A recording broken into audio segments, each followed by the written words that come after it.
कल हम लोग विभाषा के नियम के बारे में पढ़े हुए थे। आज उससे संबंधित हम लोग क्वेश्चन के बाद देखेंगे और सबसे पहले हम लोग विभाषा के नियम पर आधारित प्रश्न को देखते हैं। थोड़ा सा एक टॉपिक हम लोग जान लेते हैं, थोड़ी सी एक बात कि सआभास संख्या किसे कहते हैं। इंग्लिश में उसको कहते हैं को प्राइम नंबर, यानी वैसी दो संख्याएं जिनका मसा क्या हो, एक हो। मसा कितना हो, एक हो, उन्हें हम सआभास संख्याएं कहते हैं। जैसे अगर 3 और 8 का देखें तो इसका मसा 1 होगा तो यह सआभास संख्या है। वहीं अगर हम 7 और 12 का मसा निकालें तो कितना प्राप्त होगा, यानी ये CF 1 प्राप्त होगा, इसलिए ये भी संख्याएं सआभास संख्या है। लेकिन वहीं अगर 6 और 9 का जब हम HCF निकालते हैं तो हमें 3 प्राप्त होता है, इसलिए यह सआभास संख्या नहीं है। इसका आगे हमको यूज पड़ेगा। देखिए अब एक हम रूल पढ़ते हैं विभाषा के नियम में कि यदि कोई भी संख्या x, अगर कोई भी संख्या x सआभास संख्याएं a, b तथा c से विभाजित हो तो वह हमेशा उनके गुणनफल a गुने b गुने c से क्या होती है, विभाजित होती है। मगर कोई भी संख्या हो अगर अपने सआभास संख्याओं से विभाजित हो जाए तो उनके गुणनफल से जो संख्या प्राप्त होगी उससे भी x हर हमेशा विभाजित होगा। एग्जाम्पल के तौर पर समझते हैं, जैसे 72 हमारी एक संख्या है जो 3 से भी विभाजित है और वही संख्या 8 से भी विभाजित है, और 3 और 8 का आप जब मल्टीप्लाई कीजिएगा तो हम कितना प्राप्त करेंगे, 24। तो 24 से यह 72 ऑलवेज विभाजित ही होगा इस नियम के अनुसार। उसी तरह अगर हम एक एग्जाम्पल लेते हैं 240, तो यह संख्या 2 से भी विभाजित है, यह संख्या 3 से विभाजित है, यह संख्या 5 से विभाजित है। अगर हम तीनों को मल्टीप्लाई करा दे तो हमको कितना प्राप्त होगा, 30, और तो यह संख्या 30 से विभाजित होगी। बिल्कुल है। चलिए इसी का रूल का यूज करते हुए हम एक क्वेश्चन देखते हैं। जैसे हमारे एग्जाम में क्वेश्चन मिल गया कि कौन सी संख्या 24 से विभाजित है। ऑप्शन हमको 4 दिए गए हैं। तो सबसे पहले देखते हैं कि 24 तो डायरेक्ट हम भाग नहीं कर सकते। विभाषा के नियम हम जो भी पढ़े थे 2 से लेकर 11 तक पढ़े थे, तो हमको किसी तरह 24 को ऐसे मल्टीप्लाई के रूप में सजाना है ताकि वह 2 और 11 के बीच में बैठ जाए। जैसे आइए हम 24 को अगर गुना के रूप में लिखेंगे तो 2 गुने 12 लिख सकते हैं, 3 गुने 8 लिख सकते हैं और 4 गुने 6 लिख सकते हैं। अब इसमें कौन सा जोड़ा हमारे लिए काम का है, तो सबसे पहले दोनों को गुना करेंगे तो 24 मिलेगा ही मिलेगा, लेकिन 2 और 12 का HCF हमको कितना प्राप्त होगा, 2, जबकि वो कहता है सआभास संख्याएं का मसा कितना होना चाहिए, 1, इसलिए यह जोड़ा हमारे काम का नहीं है। यहाँ 3 और 8 का HCF कितना, 1 होगा, तो इस जोड़ा से हम काम चला सकते हैं। लेकिन वहीं अगर 4 और 6 की बात देखा है तो इसका भी मसा कितना प्राप्त होगा, 2 प्राप्त होगा, इसलिए भी जोड़ा हमारी काम की नहीं है। मतलब विभाषा के नियम से हम ये देख चुके हैं कि 24 से विभाजित होने वाली संख्या अवश्य ही 3 और किससे विभाजित होगी, 8 से। मतलब 24 से कोई भी संख्या को हम डिवाइड करेंगे तो मतलब अगर 3 और 8 से डिवाइड हो जाए तो इसका मतलब वो संख्या 24 हो जाए। आइए अब बारी बारी से चेक करते हैं। 3 का विभाषा का नियम क्या कहता है कि सभी का योग 3 से डिवाइड हो। तो सबसे पहले इसको जोड़िएगा तो कितना पाइएगा, 5 और 8 कितना, 13। तो 13 3 से विभाजित नहीं है, तो जब 3 से ही यह संख्या विभाजित नहीं है तो क्या 24 से होगा, कभी नहीं होगा, क्योंकि दोनों से जो विभाजित होगा वही 24 होगा। तो यहाँ 3 से ही कट गया, मतलब यह संख्या नहीं होगा। पहला ऑप्शन खत्म। अब हम चलते हैं दूसरे ऑप्शन पे। फिर इसको हम जोड़ेंगे तो जुड़ने के बाद हम कितना पाएंगे, 18। तो जैसे हम पाएंगे 18, तो 18 में 3 से तो भाग लग जाएगा, मतलब इसमें हम डिवाइड 3 से कर लिए, 3 से इसमें पूरा पूरा लग गया भाग। तो अब ये संख्या में 3 से लगेगा। अब चेक कितना से करना है, 8 से। 8 का विभाषा के नियम कहता है इकाई दहाई सैकड़ा से बनी संख्या को डिवाइड कीजिए। इसमें 8 से जब हम भाग करेंगे तो 8 से भाग नहीं लगेगा। जब 8 से भाग लगेगा, नहीं लगेगा, मतलब यह संख्या में भी 24 से भाग नहीं लगेगा। अगला ऑप्शन देखिए, फिर इसको हम जोड़ेंगे तो जोड़ने के बाद हमको कितना प्राप्त होगा, 19 में 3 से भी भाग नहीं लगेगा। जब 3 से नहीं लगेगा इसका मतलब यह संख्या में 24 से भाग नहीं लगेगा। अब आइए अगला ऑप्शन, सबको जोड़िए, कितना जोड़ने के बाद हमको मिलेगा, 18 में 3 से तो भाग लग जाएगा, नहीं लग गया। तो जब 18 में 3 से भाग लग गया तो हमको किससे चूज करना है, 8 से। आइए अब 8 के लिए इकाई दहाई सैकड़ा, इसको अगर चूज करते हैं तो इसमें 8 से भाग लग जाएगा। हाँ लग जाएगा। तो जब इसमें 8 से भाग लगे मतलब इस पूरी संख्या में 8 से भाग लग जाए, तो हमारा कौन आंसर इसमें हो जाएगा? डी। अब ऑप्शन में हम डी को टिक कर लेंगे। चलिए एक और क्वेश्चन देखते हैं कि कौन सी संख्या 99 से विभाजित है। तो 99 को हम क्या लिख सकते हैं? 9 गुने 11। तो 9 से 11 से अगर हम गुना कराएंगे तो हमको 99 प्राप्त होगा। मतलब जो संख्या 9 से भी डिवाइड हो जाए और वही संख्या 11 से भी डिवाइड हो जाए तो कितना से विभाजित हो जाएगी? 99। सही है। सबसे पहले इससे 9 से चेक करने, तो 9 का भी नियम क्या है? सभी को पहले जोड़िए और 9 से विभाजित हो जाना चाहिए। आइए इन सभी संख्याओं को हम जोड़ने के बाद क्या पाएंगे? बोलिए। जोड़ के 25 क्या 25 में 9 से भाग लगेगा? नहीं। तो नहीं लगेगा। जब 9 से इसमें भाग नहीं लगेगा, कितना से भाग नहीं लगेगा? 9 से जब नहीं लगेगा तो इस संख्या में 99 से तो और भी नहीं लगेगा, क्योंकि उसमें 11 से भी डिवाइड होना था। चलिए 27, इसका कितना हो गया? 27 में 9 से भाग लग जाएगा। अब चूज करना है कितना से? 11 से। कि 11 से भी इसमें डिवाइड हो जाना चाहिए। 11 का नियम कहता है सबसे पहले किसका किसका सम निकालिए?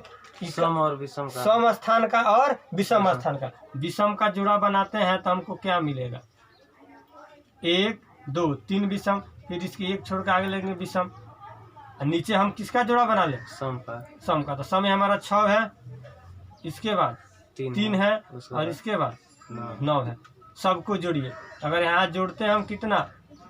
1 + 4 + 4 बराबर कितना? 9। यहाँ जोड़िएगा तो 9 + 3 + 6 कितना? 18। और दोनों का अंतर कितना होगा? बड़ा में से छोटा घटाइएगा तो अंतर कितना हो जाएगा?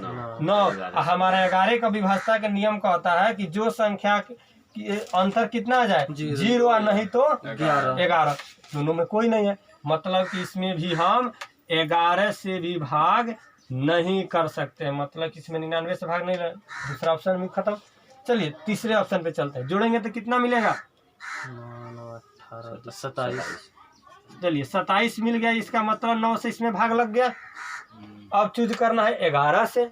आइए 11 के लिए क्या है? फिर वही काम, विषम स्थान के संख्या को चूज कर लीजिए, उसके बाद सम स्थान के संख्या को चूज कर लीजिए। आइए जोड़ा बना के ऊपर जोड़ लेते हैं। 3 + 7 + 2 = कितना हो जाएगा? 12। नीचे वाला हमारा कितना होगा? सम स्थान वाला 1 + 5 + 9 = 15। और दोनों की अंतर की बात किया जाए तो कितना मिल गया? 3 में अगर मिल गया इसका मतलब यहाँ ना 0 मिला ना 11 मिला। इसमें भी हमको 11 से भाग नहीं लगेगा। इसका मतलब इस संख्या में 99 से भाग नहीं लगेगा। अब हम चौथा ऑप्शन को चूज करते हैं। सभी को जोड़ने के बाद हमको कितना मिलेगा? 6 3 9 और 9 कितना? 18 में 9 से भाग तो लग जाएगा। अब चूज करना है किससे? 11 से। जोड़ा बनाइए, विषम स्थान, नीचे हम लोग बना लेते हैं सम स्थान। आइए ऊपर कितना? 1 + 3 + 5 = 9। 1 + 4 + 4 = कितना? अंतर 0। ये तो हमारा हो गया। अब इसका मतलब इसमें जब 11 से भी डिवाइड हो गया, 9 से भी हो गया, तो 11 9 99 से भी इसमें भाग लग जाएगा। तो हमारा सही आंसर कितना हो जाएगा? डेविड काफी खुश हो गया था 2 क्वेश्चन बना के। तो गोलू बोला चलो एक क्वेश्चन तुमको देते हैं, बनाओ। उसके बाद क्या हो? क्वेश्चन जैसे पढ़ा तो थोड़ा सा वो असमंजस में पड़ गया। फिर गोलू से कहा, अरे यार तुम कैसा क्वेश्चन दे दिया। चलिए तो सबसे पहले क्वेश्चन दिया गया है कि 65 3xy ऐसी संख्या है जिसमें x और y का न्यूनतम मान, मतलब यहाँ x का जो वैल्यू पुट करना है, y का वैल्यू पुट करना है, वह न्यूनतम होना चाहिए। कम से कम हम क्या ले लें कि वह संख्या 80 से डिवाइड हो जाए, तो आपको x y का जो मान प्राप्त होगा उसके सहारे x + 2y का मान क्या करना है? ज्ञात करना है। चलिए 80 को हम लिख सकते हैं 2 × 5 × 8। देखिए तीनों संख्याएं का जो हम मस्सा निकालेंगे कितना प्राप्त होगा? 1 प्राप्त होगा। इसलिए जो संख्या 2 से 5 से और 8 से विभाजित हो जाए वह अवश्य ही किससे विभाजित हो जाएगी? 80 से। अब आइए हमको चेक करना होगा बारी बारी इस संख्या को कि 2 से डिवाइड भी हो जाए, 5 से भी हो जाए, 8 से हो जाए, तब ना हम पता करेंगे। चलिए सबसे पहले हम किससे भाग करें? 2 से। तो अगर संख्या को हमको 2 से भाग करना है तो 2 का नियम कहता है इकाई अंक पे। इसके इकाई अंक पे क्या है? वाई है। वाई। तो आइए कोई भी संख्या 2 से डिवाइड होगा, इसका मतलब या वाई पे क्या होना चाहिए? 0, 2, 4, 6, 8। इसमें से अगर कोई भी रहता है तो वो किससे डिवाइड हो जाएगी? 2 से। 2 से। तो 2 का काम हमारा हो गया। अब चलते हैं 5 की तरफ। 5 का विभाज्यता का नियम कहता है कि जिसके इकाई पे 0 हो या नहीं तो क्या हो? 5 हो। तो हमको केवल 0 चाहिए, केवल 0, तभी 5 से भाग लगेगा। बाकी ये हमारे काम का है नहीं। तो यहाँ से हमारा y का वैल्यू कितना प्राप्त हो गया? 0। अब आइए जैसे y का वैल्यू 0 प्राप्त हो गया तब इसमें हम पुट कर देंगे तो संख्या हमको कितना नया प्राप्त हो जाएगा? 65 3x 0। अब हमको किससे डिवाइड करना है? 8 से। 8 से। आइए 8 का क्या बोलता है? इकाई, दहाई और सैकड़ा। यह तीनों से बनी संख्या को आप लीजिए, ठीक है। आइए x का वैल्यू हम क्या क्या ले सकते हैं? अब हम मान ले 0, 1, 2, 3, 4, 5, 6, 7, 8, 9, यानी अंक 0 से लेके 9 के अलावा और कुछ यहाँ पुट कर पाइएगा यार? अब हमको यह देखना कि कौन सी अंक यहाँ पुट करे ताकि वो 8 से क्या हो जाए? 0 बैठाएंगे, यानी डिवाइड हो जाए। जैसे हम 0 बैठाएंगे तो 8 से भाग नहीं लगेगा, 300 में 8 से भाग नहीं लगेगा। 1 रखिएगा तो 310 होगा, उसमें भी भाग नहीं लगेगा। लेकिन 2 रखेंगे तो 320 में 8 से भाग लग जाएगा। वहीं अगर हम यहाँ 3 रखेंगे तो 300 कितना होगा? 330, उसमें भी नहीं भाग लगेगा। 4 रखिएगा तो 340 में 8 से भाग नहीं लगेगा। 5 रखेंगे तो 350, उसमें भी 8 से भाग नहीं लगेगा। लेकिन जैसे रख देंगे हम 6 तो कितना होगा? 360, उसमें तो 8 से भाग लग जाएगा। हाँ लग जाएगा, इसमें भाग नहीं 8 से लग जाएगा। चलिए 7 रखने पे भी नहीं लगेगा 370, 380 नहीं लगेगा। जैसे 9 रखें 390 नहीं लगेगा। तो यहाँ से हमारे पास x का वैल्यू कितना प्राप्त हुआ? 2 और क्या चीज? 6। लेकिन क्वेश्चन में बोला है न्यूनतम, तो हमारा न्यूनतम कौन होगा? 2 होगा। अब यहाँ पुट कर लीजिए x + 2y। तो x का वैल्यू न्यूनतम लेना है कितना? 2 गुने y का वैल्यू कितना लेना है? 0। वैल्यू हमारा कितना प्राप्त हो जाएगा? 2, क्योंकि 0 में 2 से मल्टीप्लाई 0। लेकिन वहीं हमसे पूछता क्या चीज? महत्तम मान। तो महत्तम मान हम लेते तो कितना होता जी? यहाँ अगर महत्तम यूज हो जाता तो हमारा कितना होता? x का वैल्यू महत्तम कितना यहाँ पे है? 6। तो उस कंडीशन में हम x का वैल्यू कितना रखते? 6 + 2 गुने 0 = कितना? 6। तो ध्यान रखिएगा क्वेश्चन में महत्तम और न्यूनतम दोनों करके पूछता। अगर कुछ भी नहीं पूछे तो ऑप्शन में आपका दोनों आंसर दे। जैसे ए ऑप्शन में दिया होगा 2,6, बी ऑप्शन में जैसे दे दिया 2,6, मान लीजिए 8। ऐसे ऑप्शन दिया था जिसमें 2 और 6 होगा, उसको हम लोग क्या कर लेंगे? टिक कर लेंगे। गुस्सा में था, वो सोचा यार इतना हम पढ़ रहे हैं, हमसे क्वेश्चन नहीं बन रहा। बोला गोलू तुमको ही क्वेश्चन रहा, हम बनाते। पूरी बात समझ गए तो गोलू क्वेश्चन दे दिया, लो बनाओ। अब क्वेश्चन जब डेविड देखा तो बोला यार क्या मजाक कर रहे हो, थ्योरी कुछ और पढ़ा, क्वेश्चन तुमने कुछ और दे दिया, ये उस पे का क्वेश्चन नहीं है। तो गोलू कहा चलो हम बना के देखो कैसे बनाएंगे। सभी क्वेश्चन को अगर हम गौर से देखते हैं तो 4 के पावर 61 + 4 के पावर 62 + 4 के पावर 63 + 4 के पावर 64 है। अगर हम चाहें तो सभी में से 4 के पावर 61 अगर कॉमन छाट ले तो यहाँ कितना बच जाएगा? 1। और यहाँ पे कितना बच जाएगा? 4 के पावर 1। फिर हम मल्टीप्लाई करेंगे, गुना में पावर क्या होता है? जुड़ता है, क्योंकि m गुने n, अगर n हो तो हम जानते हैं कितना m + n नहीं हो जाता है। तो 61 कितना हो जाएगा? 62 प्लस वही यहाँ 4 के पावर कितना हो जाएगा? 2, तब ना 61 2 कितना हो जाएगा? 63 प्लस 4 के पावर कितना हो जाएगा? 3। तो 3 और 61 जोड़ेंगे तो कितना? 64। देखो यहाँ तक तो हो गया। इसको जैसे लिख सकते हैं हम 4 के पावर 61 और सभी को जोड़िए कितना होगा?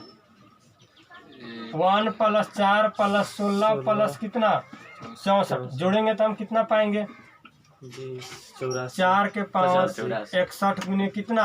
85। लो अब तो हमें जानते हैं कि जो मल्टीप्लाई में उसी से संख्या डिवाइड होगा। तो यहाँ हमारे ऑप्शन में कितना है 85, तो ऑप्शन में तो 85 है नहीं कि टिक कर ले। अब बेचारा गोलू इसको तोड़ देगा, तो इसको ऐसे भी हम लिख सकते हैं 64 गुने 4 गुने 5 गुने 17, 5 गुने कितना, 17। तो मतलब अगर 17 भी इस ऑप्शन में होता तो हम टिक कर लेते, 5 भी होता तो टिक कर लेते, लेकिन भैया ना तो 17 है और ना ही कितना है 5 है। तो थोड़ा सा एक काम करते हैं, इसको हम आगे बढ़ते हैं। इसको तो लिख सकते हैं 4 के पावर 60 और गुना लिख सकते हैं 4, फिर 1 4 जो है 61 हो जाएगा, और गुने 5 और गुने कितना 17। अब इसमें से किसी से भी डिवाइड हो जाएगा, अभी भी कोई नहीं है, लेकिन इस 4 को हम तोड़ सकते हैं 2 गुने 2 में। अब एक गुना कराएंगे तो 5 दूने 10, तो ये 10 से तो मल्टीप्लाई हो जाएगा, तो हो गया हमारा ऑप्शन। अगर वही नहीं रहता तो 17 दूने 34, तो 34 अगर ऑप्शन में होता तो 34 को टिक कर देते। 17 चौका 68, ऑप्शन में 68 हो रहा था, 68 को टिक कर लेते। बात समझ गए। चलिए आगे हम अगला क्वेश्चन देखते हैं। देखिए यहाँ पे क्वेश्चन हमको दिया गया है कि 1 से 200 के बीच कितने ऐसे पूर्णांक है जो 2 और 3 दोनों से विभाजित है। चलिए ऐसे क्वेश्चन बनाने के लिए थोड़ा सा एक हम छोटा सा एक कंसेप्ट देखते हैं। जिसे अगर हमको दिया गया हो 1 से लेके 10 के बीच 2 से कितनी संख्या विभाजित है, कितना से 2 से, तो मान लीजिए 1 के बाद 2 से विभाजित कौन संख्या होगी 2, उसके बाद 4, उसके बाद 6, उसके बाद 8। ऐसे आप काउंटिंग कर रहिएगा, टोटल संख्या आपको कितना प्राप्त हो जाएगा 4। लेकिन ये छोटा था तो अब गिन लीजिए, लेकिन जैसे अगर 1 से 200 के भी, तो सभी को लिख के गिनना क्या हमारे बस की बात है नहीं। तो चलिए ऐसे क्वेश्चन को बनाने के लिए देखिए हम शॉर्ट क्या करेंगे। जैसे पहला हमको मिलता 2, अगला 4 और अंतिम में हमको 10 के पहले कौन संख्या था तो जो उससे विभाजित है 8 है। अब हमको निकालना होगा संख्या। देखिए संख्या बराबर अंतिम वाली संख्या को लिख लेंगे, शुरू वाला जो संख्या था उसको घटा लेंगे, अब बटा किससे भाग करना है 2 से, तो 2 से भाग कर देंगे, अब प्लस 1 जोड़ दीजिए। आइए देखते हैं इसमें से घटाएंगे कितना होगा 6 को डिवाइड करेंगे 2 से प्लस 1 इक्वल टू कितना होगा 2 से अगर 6 को डिवाइड करेंगे तो 3 प्लस 1 इक्वल टू 4। मतलब हमारा संख्या कितना प्राप्त हो गया 4। अब इसी नियम का उपयोग हम कहीं भी करेंगे बड़े से बड़े क्वेश्चन के लिए। चलिए जैसे यह क्वेश्चन में दिया है 1 से लेकर 200 के बीच कितनी संख्या है जो 2 और 3 दोनों से विभाजित है, तो 2 और 3 दोनों से विभाजित है। इसका मतलब कितना हुआ 2 गुने 3 इक्वल टू कितना 6। मतलब वह संख्या अगर 6 से डिवाइड हो जाए तो 2 और 3 दोनों से होगा। तो हम अब 2 और 3 ना निकाले, डायरेक्ट किससे निकाले 6 से। आइए 1 से लेके 200 के बीच में कितनी संख्या है जो 6 से डिवाइड है, तो 6 से डिवाइड संख्या पहला हमको 6 मिलेगा, अगला 12, अगला 18, इस तरह बढ़ेंगे लास्ट में। तो आइए 200 के पहले हम 6 से 200 में डिवाइड कर लेते हैं।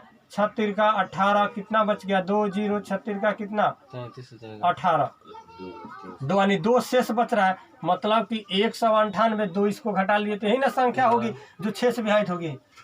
अब हमको निकालना है कुल संख्या, तो हम क्या जानते हैं अंतिम वाले को लिख ले, फिर सूर्य वाले को लिख ले, अंतिम 198 लिख ले, माइनस कितना लिख लिए 6, अब बाटा कितना लिख ले 6 अब प्लस 1। 6 क्यों लिखे भैया, क्योंकि 6 से इसको डिवाइड करना था। ऐसा नहीं 2 नहीं लिख लिया कि हम 2 लिखे तो 2 ही लिखे, क्योंकि वहाँ 2 से डिवाइड करना था, यहाँ 6 से करना है तो 6 लिख लिए। अब आइए आगे इसको कीजिएगा तो कितना होगा घटाने के बाद 192 प्लस 6 प्लस 1, इसको डिवाइड कीजिएगा तो कितना प्राप्त होगा 32 प्लस 1 इक्वल टू कितना 33। हमारा आंसर हो जाएगा।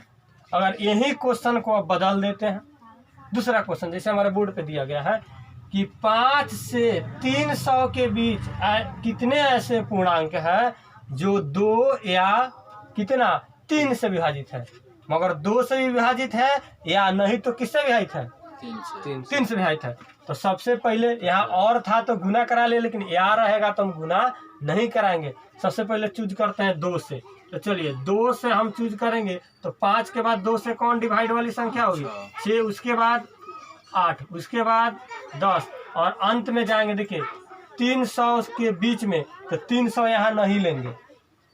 ऐसा नहीं कि 300 2 से विभाजित है तो यहाँ 399 लेंगे।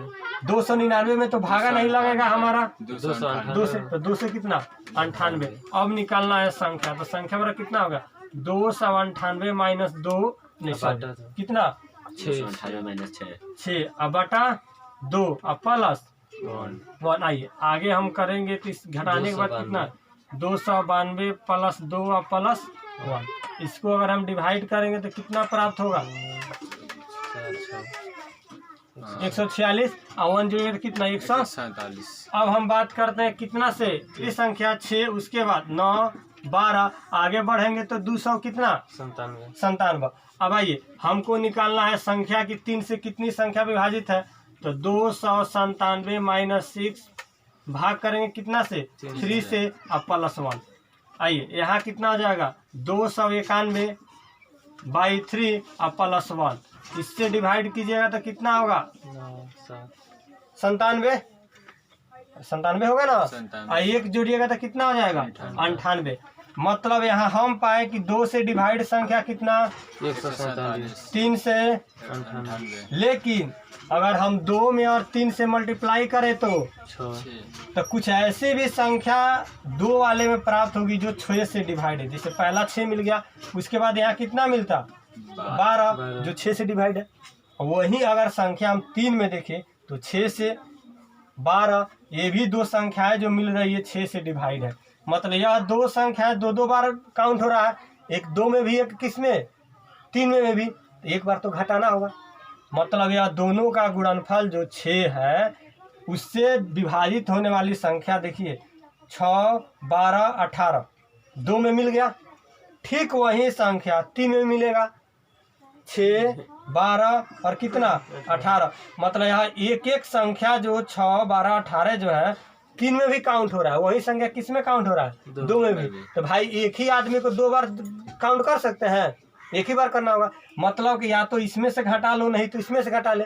तो हम क्या घटाएंगे, जो हमारा दोनों के मल्टीप्लाई करने, अगर हम 6 से करें तो देखिए पहला कितना मिलेगा 6 12 18 और लास्ट में 300 से पहले कितना होगा 294। और संख्या यहाँ कितना प्राप्त होगा जो 6 से डिवाइड होगा 294 माइनस 6 भाग कितना से करेंगे 6 से प्लस 1 बराबर कितना होगा 288 बटा 6 प्लस 1 बराबर, इसको काटिएगा तो कितना मत में कट जाएगा 48 और 48 में 1 जोड़ेगा तो कितना होगा 49। मतलब 6 से डिवाइड होने वाली संख्या टोटल कितनी होगी 49। हमको वैसे संख्या बताना है जो 2 और कितना से विभाजित हो 3 से, तो 2 या 3 से विभाजित संख्या बराबर कितना होगा, तो 2 से कितना डिवाइडेड है 147 प्लस 3 से 98 और 6 वाला जो है उसको क्या कर देंगे घटा देंगे। नहीं चलिए अब इस दोनों को जोड़िएगा तो 7 15 के 5 हाथ लग गया 1 14 1 15 2 माइनस 49 घटाने के बाद कितना 206 हमारा प्राप्त हो गया। तो वहीं हम देखें एक रूल देखते हैं कि अगर x के पावर n प्लस y के पावर n के रूप में अगर कोई व्यंजक दिया गया हो तो वो हर हमेशा x प्लस y से विभाजित होता है। कब, जब यह n का मान कोई भी प्राकृत संख्या हो। वहीं दूसरा रूल कहता है यहाँ प्लस ना होकर क्या हो जाए माइनस, यदि x के power minus n minus y के पावर n हो तो यह संख्या हमेशा विभाजित होती है। यहाँ पे 2 कंडीशन, पहला कंडीशन x प्लस 1 से विभाजित होगा कब, जब n का मान सम हो। मतलब यहाँ जो n लिखा हो सम संख्या में हो, जैसे 2 4 6 8 11 वगैरह। अगर वहीं x माइनस y से विभाजित होगी कब, जब n का मान क्या हो विषम हो, जैसे 3 5 7 एक्सेट्रा एक्सेट्रा। चलिए इससे संबंधित एक जैसे हमारे सामने क्वेश्चन दिया गया है कि 125 के पावर 133 प्लस 15 के पावर 133 किस संख्या से हमेशा विभक्त होगा। देखिए ऊपर वाला रूल का है, ऊपर वाला में केवल n प्राकृत संख्या होना चाहिए, 133 प्राकृत संख्या है ही, तो हमेशा किससे डिवाइड होगा x प्लस y। मतलब इसका आंसर हम कितना दे देंगे 125 प्लस 15 इक्वल टू 140। चलिए इसी क्वेश्चन को थोड़ा सा रूप में परिवर्तन कर देगा। अब क्या दे देगा कि 243 के पावर 25 प्लस 1 किस बड़ी संख्या से विभक्त होगा। अब आइए आप तो ढूंढिएगा x के पावर n प्लस y के पावर n में चाहिए, यहाँ तो ऐसा दिया नहीं है, लेकिन आप थोड़ा गौर से समझिएगा। 243 के पावर 25 और 1 के पावर 25 कर दीजिए तो कोई फर्क पड़ेगा, क्योंकि 1 का पावर कुछ भी करो कोई फर्क नहीं पड़ेगा। यहाँ भी हमारा आंसर कितना हो जाएगा 243 प्लस 1 200 कितना 44 हो गया। आगे देखते हैं। देखिए हमारे सामने यहाँ क्वेश्चन दिया है कि 4 के पावर 3n माइनस 5 के पावर 2n किस संख्या से विभाजित होगी, जबकि n हमारा कैसा है विषम संख्या है। यह एक कंडीशन दिया हुआ है। चलिए, लेकिन हम अभी जो फार्मूला पढ़े थे x के पावर n माइनस y के पावर n, ये दोनों का पावर जब सेम रहेगा तभी फार्मूला काम करेगा, लेकिन यहाँ तो पावर ही सेम नहीं है। तो पहला काम हमारा होगा पावर को क्या करना, सेम करना। तो कैसे सेम करेंगे, या 4 के पावर 3n है तो 4 के पावर 3 करेंगे तो कितना हो जाएगा 64, और उसका पावर कितना हो जाएगा n माइनस 5 के पावर 2 कीजिएगा तो कितना 25, उसका पावर n। अब आइए अब आ गया 64 का पावर n माइनस 25 के पावर n इस रूप में आ गया। आज जब हमारा विषम संख्या हो तो क्या करते हैं x माइनस y, मतलब 64 माइनस 25 कर दीजिए, कितना हो जाएगा 39। हमारा आंसर हो जाएगा 39। उसी तरह दूसरा क्वेश्चन क्या दिया, x प्लस वाई के power n minus x minus Y के पावर n किस संख्या से हमेशा विभक्त होगा। तो भाई यहाँ तो पावर सेम है, लेकिन माइनस वाले में कितने कंडीशन 2 तो आइए कब, जब n बराबर हो, मान लीजिए सम, आइए n बराबर क्या चीज विषम। तो जब सम रहेगा तो क्या करना है दोनों को जोड़ देना है। तो दोनों x प्लस वाई, तो यहाँ x के जगह पे कितना दिया है x प्लस वाई, तो पहला पद और दूसरा पद को क्या कर दिए जोड़ दिए। तो जैसे हम जोड़ेंगे तो यहाँ प्लस माइनस कट जाएगा, बराबर कितना हो जाएगा 2x। दूसरे बार क्या करना है घटा देना पहले पद में से दूसरे वाले पद को। पहला पद कितना है x प्लस वाई माइनस दूसरा पद कितना है x माइनस वाई। आगे बढ़िए कितना x प्लस वाई माइनस है तो माइनस, माइनस माइनस कितना हो जाएगा मल्टीप्लाई होने पे प्लस। अब x से x कट जाएगा, बराबर कितना हो जाएगा 2y। मतलब संख्या हमेशा विभक्त होगी किससे 2x या किससे 2y। इस ऑप्शन में जो दिया हो टिक या दोनों दिया हो तो दोनों को टिक कर। यहाँ पे रूल देखते हैं, अगर x के पावर n के रूप में कोई संख्या दिया गया हो और उसको x माइनस 1 से अगर भाग किया जाए तो हर हमेशा शेष 1 बचेगा। x माइनस 1 का मतलब मान लीजिए 25 दिया, हम भाग कितना से करें 24 से, तो हर हमेशा शेष कितना प्राप्त होगा 1। लेकिन वहीं अगर x के पावर n के रूप में कोई संख्या दिया हो, भाग कितना से करना है x प्लस 1 से। मतलब अगर यहाँ 24 दिया हो, भाग करे किस से 25 से, एक ज़्यादा 25 से, तो शेषफल क्या पड़ा। यहाँ दो कंडीशन है, पहला 1 प्राप्त होता है कब, जब वह सम संख्या दिया गया हो। दूसरा 1 से ही प्राप्त हो जाएगा कब, जब यह n का मान क्या दिया हो विषम। यानी सम रहने पर n का मान सम रहने पर 1 और विषम रहने पर x। जैसे यहाँ क्वेश्चन से समझते हैं, जैसे दिया हुआ है 24 के पावर 83 को 25 से भाग करने पर शेषफल क्या होगा। तो 24 के पावर 83 को कितना से भाग करना है 25।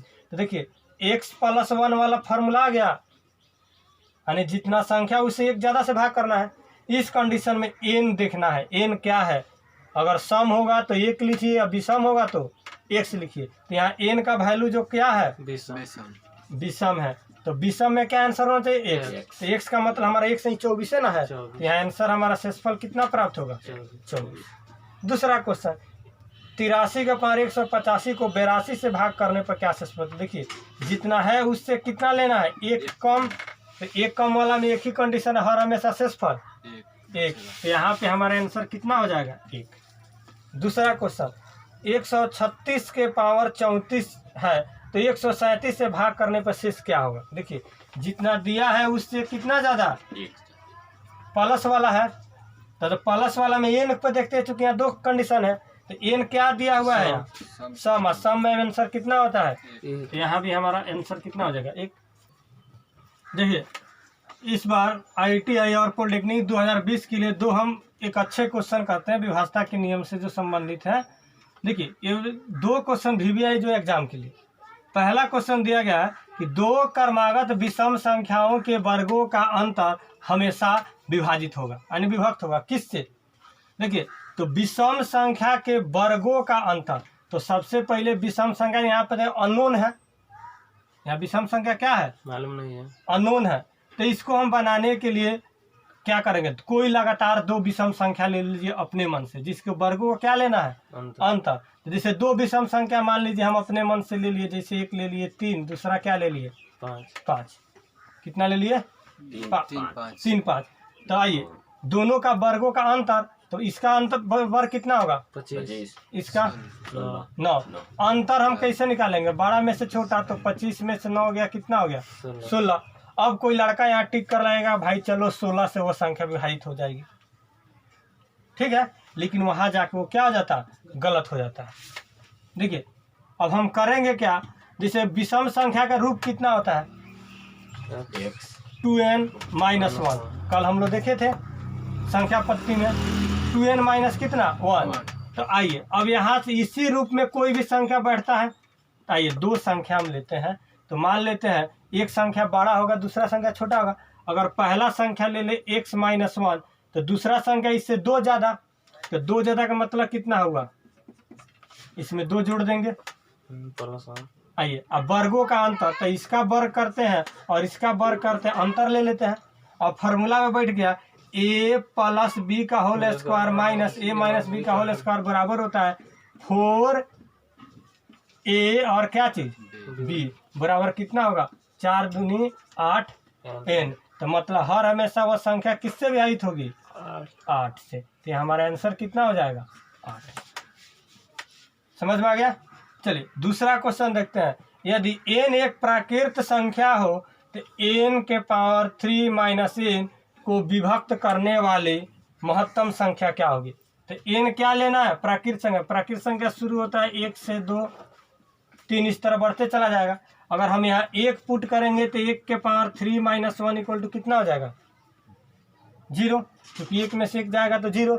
तो 1 हमारे काम का नहीं है, लेकिन 2 जैसे आप पुट कीजिएगा तो 2 के पावर 3 - 2, तो 2 के पावर 3 करेंगे तो 8 - 2 इक्वल टू कितना? 6।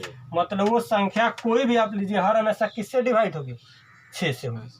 अब कोई लड़का का असर कहीं नहीं हुआ तो चलिए भाई एक बार हम थोड़ा देख लेते हैं। अगर 3 भी आप रखते हैं तो 3 के पावर 3 - 3, तो 3 के पावर 3 कीजिए कितना हो जाएगा? 27 और -3 इक्वल टू कितना हो गया? 24। यह 24 हर हमेशा 6 से डिवाइड होगा कि नहीं? इस तरह कोई भी लेते जाइए वो 6 से डिवाइड होना ही है। समझ गए? बाकी हम लोग अगले क्लास में इसके आगे की